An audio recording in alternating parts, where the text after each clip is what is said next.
제1장 베스트팔렌의 기적 주권의 탄생 1648 1. 30년 전쟁과 유럽의 공멸 1618년부터 1648년까지 유럽을 휩쓴 30년 전쟁은 인류 역사상 가장 파괴적인 종교 전쟁이었다. 신성로마 제국의 영토에서 벌어진 이 전쟁은 처음에는 보헤미아의 개신교도들이 합스부르크 가톨릭 황제에 맞서 반란을 일으키면서 시작되었지만 곧 종교적 갈등을 훨씬 뛰어넘는 복잡한 국제 분쟁으로 발전했다. 덴마크, 스웨덴, 프랑스, 스페인이 차례로 개입하면서 전쟁은 유럽 전체를 집어삼켰다. 30년 전쟁이 남긴 상처는 상상을 초월하는 것이었다. 신성로마 제국 영토의 독일 지역 인구는 전쟁 기간 동안 약 25에서 40%가 감소했다고 추정된다. 일부 지역에서는 인구의 절반 이상이 전쟁, 기아, 전염병으로 목숨을 잃었다. 도시와 농촌이 폐허가 되었고 경제는 완전히 붕괴되었다. 이 전쟁은 유럽 문명에게 하나의 근본적인 질문을 던졌다. 이렇게 계속 싸우다가는 모두가 죽는다. 어떻게 공존할 수 있는가? 1648년 10월 베스트팔렌의 두 도시 오스나브리크와 민스터에서 동시에 조약이 체결되었다. 역사에서는 이 두 조약을 묶어 베스트팔렌 조약이라 부른다. 이 조약이 역사에서 갖는 의미는 단순히 30년 전쟁을 끝냈다는 데 있지 않다. 베스트팔렌 조약은 근대 국제 질서의 근본 원칙들을 처음으로 법제화했다는 점에서 혁명적 의의를 가진다. 2. 베스트팔렌 체제의 세 기둥. 베스트팔렌 체제는 오늘날까지 국제관계의 기본 문법으로 작동하는 세 가지 핵심 원칙을 확립했다. 첫 번째는 주권 평등의 원칙이다. 조약은 제국, 왕국, 공국, 도시 국가를 막론하고 모든 정치 단위가 자신의 영토 안에서 최고 권위를 갖는다는 것을 인정했다. 황제도, 교황도, 다른 군주도 타국의 내정에 개입할 권리가 없다는 선언이었다. 이는 당시로서는 혁명적인 개념이었다. 중세 유럽에서 황제와 교황은 모든 기독교 군주들 위에 군림하는 보편적 권위로 간주되었기 때문이다. 두 번째는 내정 불간섭의 원칙이다. 각 군주는 자신의 영토 내에서 종교를 결정할 권리를 가지며 외세가 이를 이유로 개입할 수 없다. 이 원칙은 종교 전쟁의 반복을 방지하기 위한 실용적 고안이었지만 동시에 더 광범위한 의미를 지녔다. 타국의 정치체제나 이념이 마음에 들지 않더라도 그것이 자신의 영토 밖에서 일어나는 일이라면 군사적으로 개입할 명분이 없다는 것이다. 세 번째는 세력 균형의 원칙이다.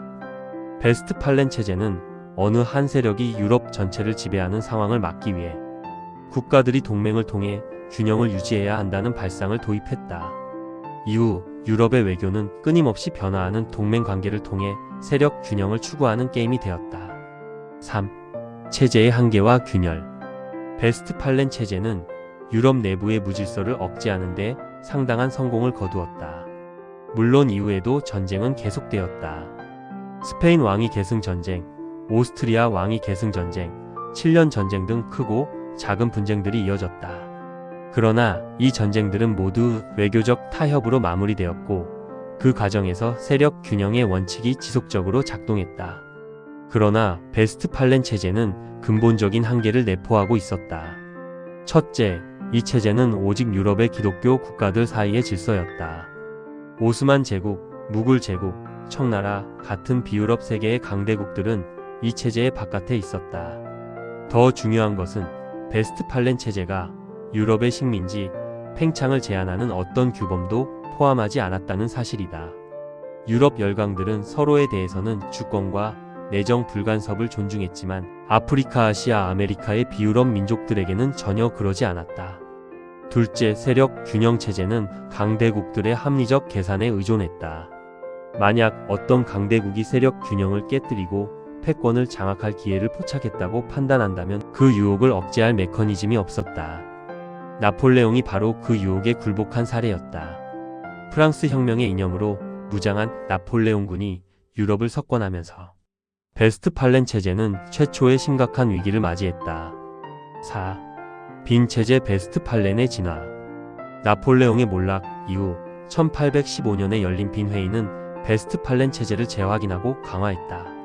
오스트리아의 메테르니가 주도한 빈 체제는 유럽 강대국들 오스트리아, 러시아, 프로이센, 영국, 프랑스 이 정기적으로 협의하는 협조 체제 칸서트 어브 유럽을 도입함으로써 세력 균형의 유지를 보다 제도화했다. 빈 체제는 1814년부터 1914년까지 약 100년 동안 유럽에서 대규모 전면전을 방지하는 데 성공했다. 물론 이 시기에도 전쟁은 있었다. 크림 전쟁, 프로이센 오스트리아 전쟁, 프랑스 전쟁 등이 있었지만 모두 제한적 범위에서 종결되었고 유럽 전체를 집어삼키지는 않았다. 이런 의미에서 19세기 유럽은 인류 역사상 가장 오랫동안 평화를 유지한 다극체제의 성공 사례라 할 수 있다.